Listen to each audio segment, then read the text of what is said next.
Tuhan, tolong kami malam hari ini ketika kami belajar kebenaran firman-Mu, sehingga firman menolong kami untuk sama-sama mengerti kebenaran daripada Tuhan, bertumbuh di dalam Tuhan, memuliakan nama Tuhan. Dalam nama Yesus kita berdoa. Amin. Saya membawa kita untuk memperhatikan bagian firman Tuhan dari Kejadian pasal 5 ayat 9 sampai dengan ayat yang ke-24. Karena cukup panjang, saya mengajak kita membaca secara bergantian. Ya, tadi Rafin sudah memulai pria wanita ya nyanyi ganti-gantian. Ya, sekarang saya juga pikir bagus juga nanti pria ayat yang ke-9. Kejadian pasal 5 ayat 9 sampai 24. Kejadian pasal 5 ayat 9 sampai 24. Dimulai dari pria kemudian wanita ya. 1, 2, 3. Setelah Enos hidup 90 tahun, ia memperanakan Kenan. Dan Enos masing-masing hidup 815 tahun setelah ia memperanakan Kenan. Dan ia memperanakan anak laki dan perempuan. Jadi Enos mencapai umur 905 tahun, lalu ia mati. Setelah Kenan hidup 70 tahun, ia memperanakan Mahalalel. Dan Kenan masih hidup 840 tahun setelah ia memperanakan Mahalalel dan memperanakan anak-anak laki-laki dan perempuan.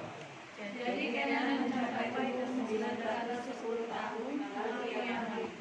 Setelah Mahalalel hidup 65 tahun, ia memperanakan Yared. Mahalalel masih hidup 830 tahun setelah ia memperanakan Yared, dan ia memperanakan anak-anak laki dan perempuan. Jadi Mahalalel mencapai umur 895 tahun, lalu ia mati. Setelah Yared hidup 162 tahun, ia memperanakan Henok. Dan Yared masih hidup 800 tahun setelah ia memperanakan Henok, dan ia memperanakan anak laki-laki dan perempuan. Jadi Yared sampai 962 tahun, lalu ia mati. Setelah Henok hidup 60 tahun, ia memperanakan Metusalah. Dan Henok hidup bergaul dengan Allah selama 300 tahun lagi. Setelah ia memperanakan Metusalah, dan ia memperanakan anak-anak laki dan perempuan. Jadi Henok mencapai umur 365 tahun. Dan Henok hidup bergaul dengan Allah, lalu ia tidak ada lagi, sebab ia telah diangkat oleh Allah. Ya, kalau kita perhatikan bagian firman Tuhan ini deretan daripada keturunan Adam. Kita bisa melihat ringkasan-ringkasan daripada keturunan Adam. Mereka berkeluarga. Kemudian diceritakan ada yang umurnya panjang sedemikian rupa, tapi yang terakhir kita perhatikan Henok itu dapat kita hitung lebih pendek dari yang lain. Ya, karena yang lain ada yang 900, tetapi dikatakan jadi Henok mencapai umur 365 tahun. Dapat kita katakan kalau zaman itu ya, dialah yang paling pendek umurnya. Dapat dikatakan daripada orang yang sejamannya. Sama seperti misalnya Tuhan Yesus itu, dia lebih pendek umurnya daripada rasul-rasul malah. Ya. Berapa umurnya? Ya, 33,5 ya. Jadi singkat sekali, tetapi orang seringkali berkata bahwa hidup itu bukan bicara tentang panjang atau pendek, tapi sebetulnya yang paling penting adalah bagaimana isi atau makna yang diisi dalam hidup itu sendiri. Nah, kalau kita perhatikan dalam bagian ini, maka kenapa orang bisa hidup berbeda dengan orang yang lain? Ya, kuncinya adalah hidup bergaul dengan Allah ternyata. Ya, meskipun yang lain mungkin bergaul dengan Allah, tapi orang yang beda, orang yang sungguh-sungguh bergaul dengan Allah memang sangat berbeda kehidupan mereka. Bukan hanya sekedar hidup. Kalau kita perhatikan, dapat dikatakan tidak ada pemisahan. Mereka semua berkeluarga. mereka semua punya anak, mereka semua hidup, kemudian mereka semua mati. Sepertinya tidak ada bedanya kan? Ya sama seperti kita dengan orang lain. Orang lain menikah, ya kita menikah. Orang lain punya anak, ya kita punya anak. Orang lain hidup, kita hidup. Orang lain mati, ya nanti suatu saat cepat atau lambat kita pun mati. Tapi yang membedakan adalah apa yang kita isi di dalam hidup itu. Sehingga sebetulnya bisnis kita adalah bukan bicara tentang panjang atau pendeknya umur, tapi bicara tentang bagaimana kita mengisi umur-umur yang Tuhan berikan kepada kita. Tetapi menarik bahwa Henokh dalam bagian ini, dia memberikan satu contoh yang sangat indah. Dengan ringkas dikatakan di ayat 22 dan juga sampai ayat 24, dan Henokh hidup bergaul dengan Allah selama 300 tahun lagi. Setelah ia memperanakan Metusalah, dan ia memperanakan anak laki-laki dan perempuan. Jadi Henokh mencapai umur 365 tahun. Dan Henokh hidup bergaul dengan Allah. Lalu dia tidak ada lagi sebab ia telah diangkat oleh Allah. Ya memang orang seringkali membahas tentang Henokh, bicara tentang dia diangkat oleh Allah, tidak mengalami suatu kematian sama seperti orang lain. Ya di dalam Alkitab ada beberapa kisah orang-orang yang diangkat oleh Allah. Misalnya yang kita tahu Elia yang dijemput dengan apa? Kereta kuda ya. Kemudian siapa lagi? Yang tidak diketahui jejaknya. Musa diraihkan sepertinya. Sehingga orang Israel tidak bisa menemukan jejak di mana kuburnya. Karena bisa jadi kalau misalnya Tuhan tidak meraihkan atau seperti mengangkat, ya memang tidak ada istilah diangkat di dalam bagian ini. Tetapi kalau Tuhan tidak membiarkan itu terjadi, maka pusat penyembahan orang Yahudi bisa jadi bukan lagi kepada Tuhan, tapi kepada Musa karena begitu dikagumi. Mereka begitu kental pemahaman mereka tentang Musa sebagai orang yang memimpin mereka keluar daripada perbudakan Mesir. Tapi menurut saya penekanannya bukan bicara tentang orang diangkat saja oleh Allah atau diraih atau hilang, tapi bicara tentang bagaimana kehidupan seseorang itu dengan Allah selama hidupnya. Ya. Jadi saya harus berkata kepada kita sebetulnya bisnis kita dalam hidup ini bukan hanya bicara tentang mengejar saya akan sukses. Ya, karena sejatinya sukses bagi orang Kristen adalah bagaimana kita hidup melaksanakan kehendak Allah dalam kehidupan kita. Ada seorang pendeta senior diskusi dengan saya. Dia berkata kepada saya, Pak, waktu orang muda, orang berpikir bagaimana saya sukses. Sehingga yang dikejar adalah, atau yang diimpikan adalah bagaimana dia bisa sukses. Entah dia dengan bekerja keras, entah dia dengan cara sekolah lagi, entah dengan cara masuk ke politik, lain sebagainya. Supaya apa? Supaya sukses. Tapi setelah dia pensiun, dia berkata, impian saya bukan lagi sukses, Pak. Tapi impian saya adalah finishing well. Bagaimana mengakhiri hidup dengan baik. Ya saya pikir bagus juga. Yang lebih bagus daripada sekedar kita mengejar sukses. Tapi kemudian saya berpikir bahwa sebetulnya tidak ada salahnya dengan sukses. Asal sukses kita kerjakan untuk melakukan kehendak Allah. Ya, karena sukses pun sebetulnya berkat daripada Tuhan.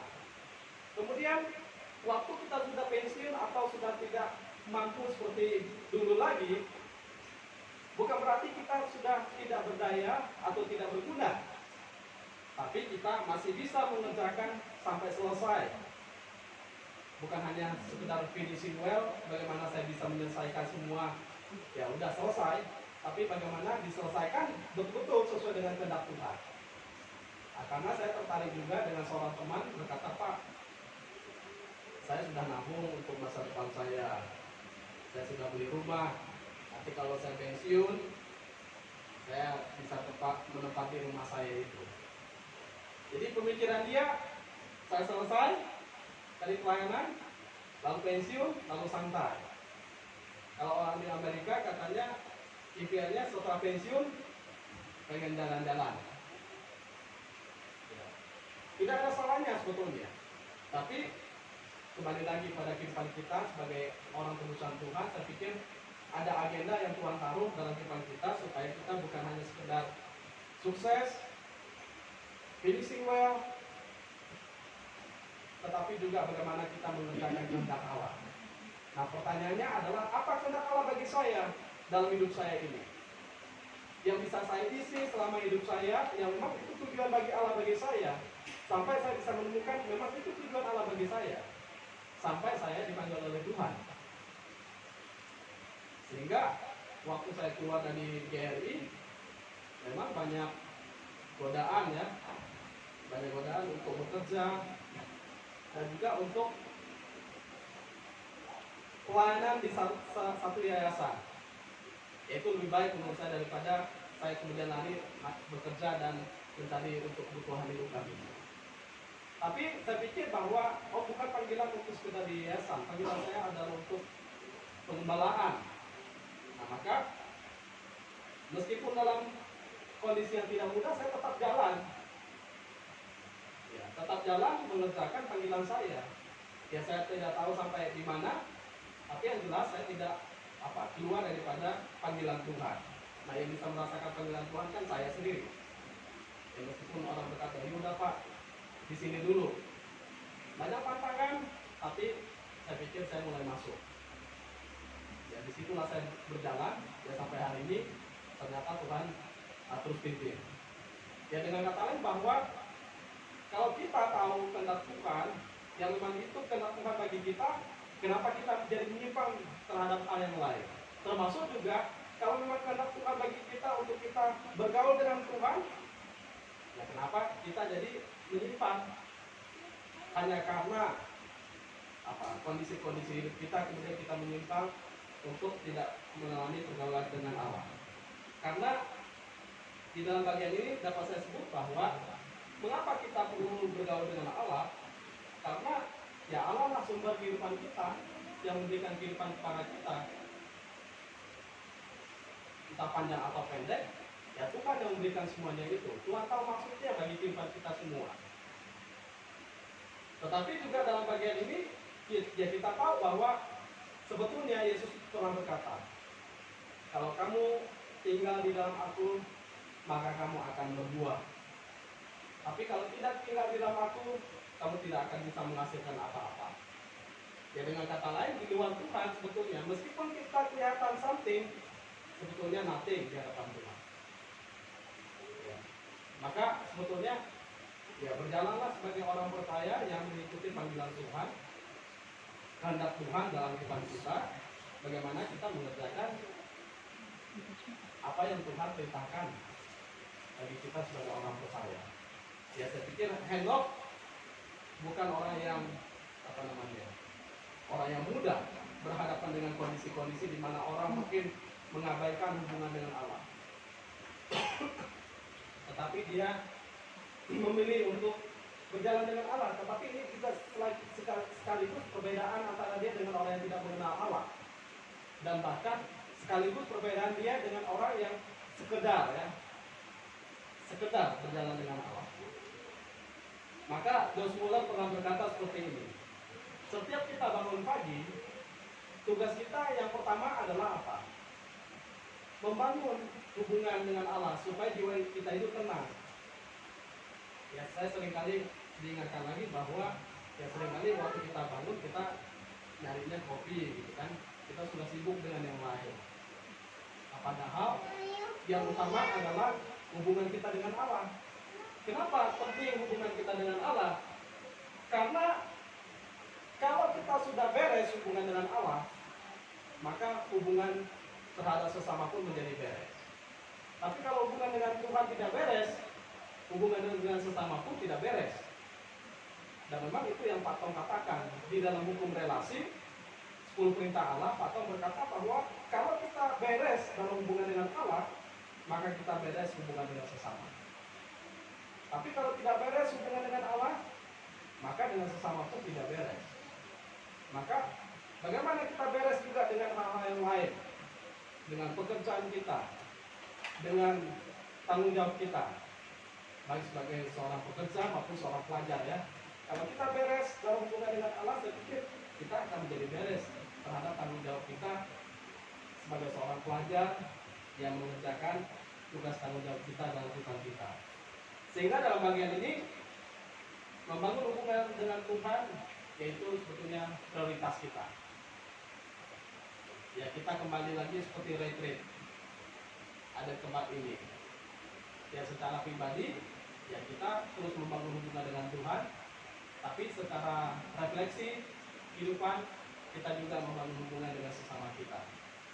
Dan maka saya pikir waktu kita ada di tempat ini, ya jangan menutup diri dengan orang-orang yang baru, kayak namanya siapa, apa pekerjaannya, ngobrol aja, lama-lama jadi kenal. Nah kemudian harapan ya, karena kita ini memang baru pertama kali ini, dan ini pun ide dari pengurus-pengurus. Saya kemarin ke Jogja, pengurus berkata kita cari tempat Pak di daerah, ada di Cilengsi, ada yang di Tangerang rencananya.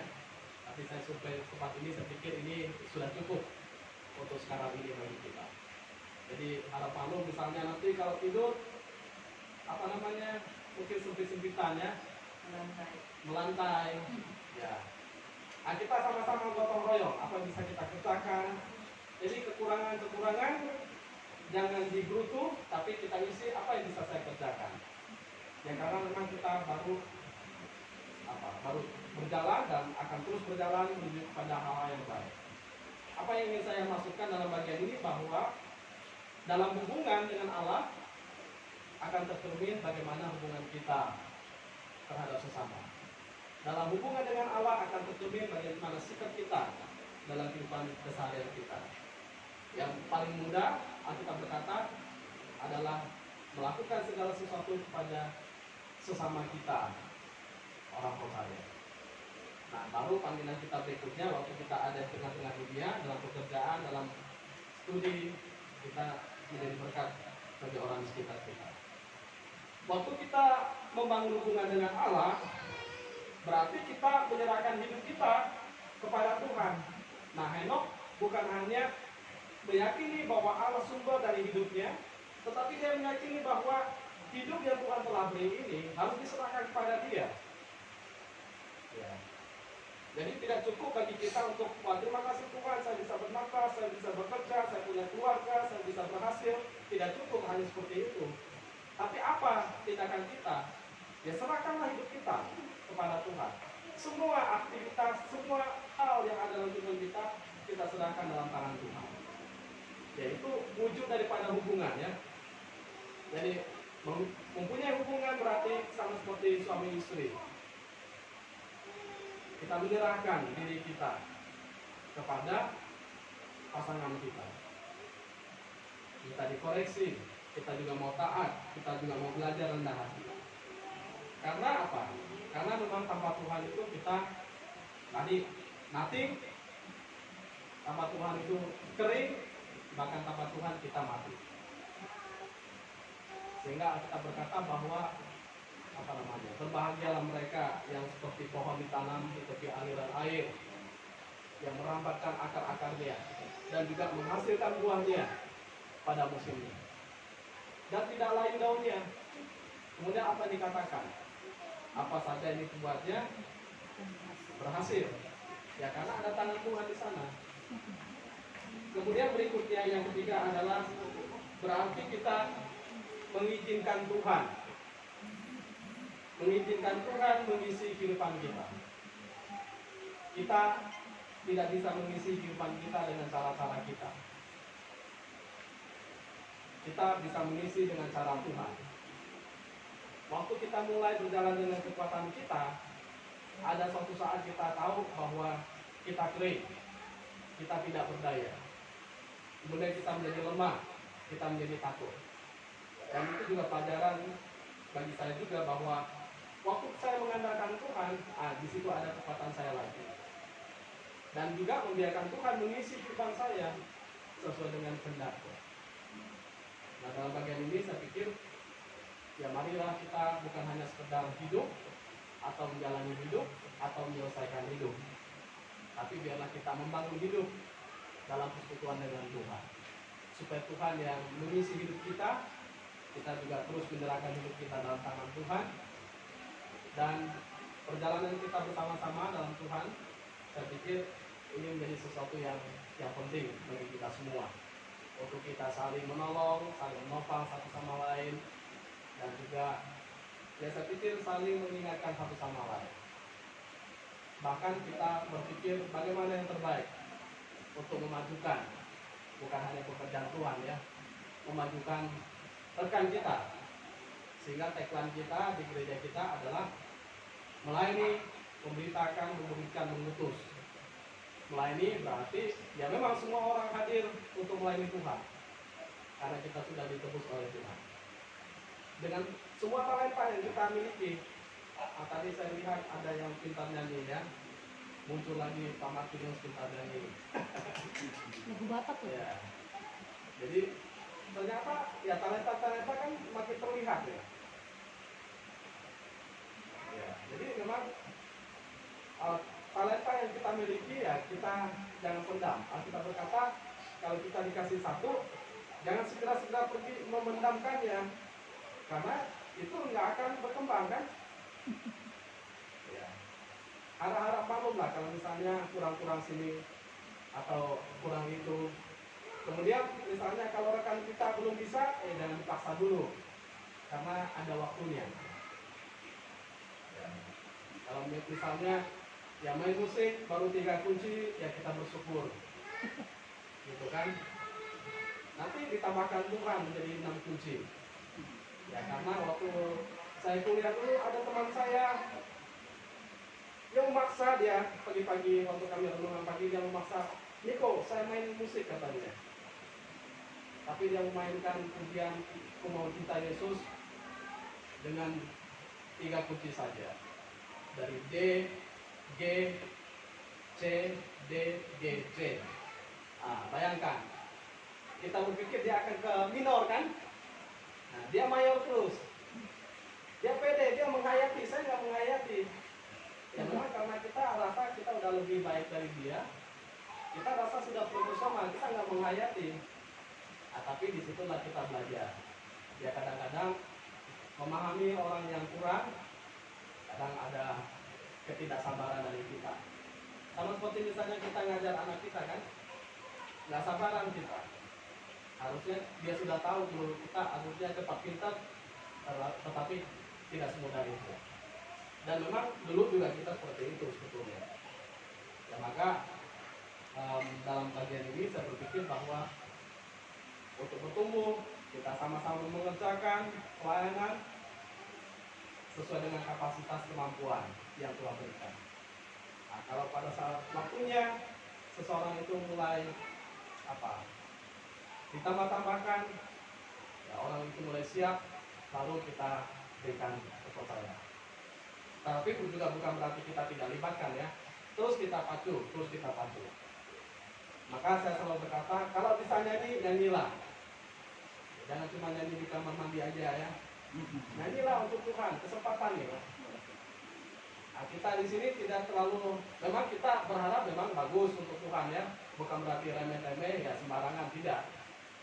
Karena ya saya pikir kita berusaha, misalnya kalau misalnya jadi WL, jadi singer, latihlah. Sekarang banyak tools kan.